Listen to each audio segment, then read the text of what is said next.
Hai all, kali ni nak masak ketam, masak lemak cili api. Okey, ketam dalam sekilo lebih. Nenas semangkuk. Okey, ni bahan tumbuk, bawang putih, bawang merah, serai kunyit, daun kunyit, cili, okey, santan dalam semangkuk kecil macam tu. Bahan-bahan ni tumbuk. Kunyit, bawang merah, bawang putih, cili tumbuk tumbuk kasar macam ni. Lepas tu serai titik-titik. Okey, mula-mula masukkan air. Lepas tu masuk bahan tumbuk tadi. Serai, masuk serai. Lepas tu masuk daun kunyit. Daun kunyit tu selai lah macam tu. Okey, masak mendidih.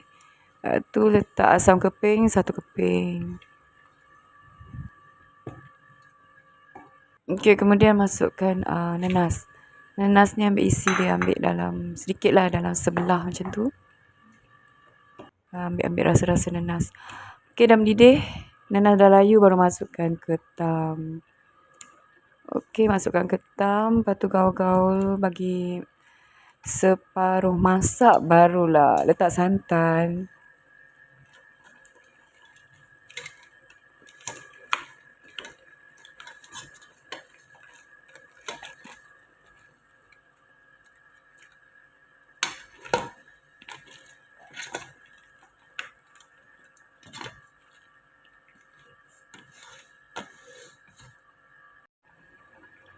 Okey, ketam dah masak sikit, barulah masukkan santan.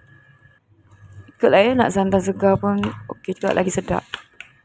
Okey, kacau-kacau-kacau.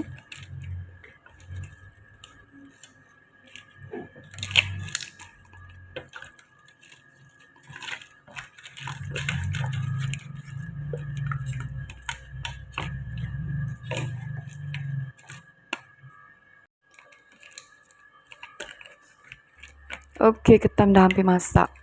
Okey, dalam lagi 2 minit macam tu baru betul-betul masak dan boleh hidangkan. Okey, terima kasih you all. Bolehlah cuba resepi ini.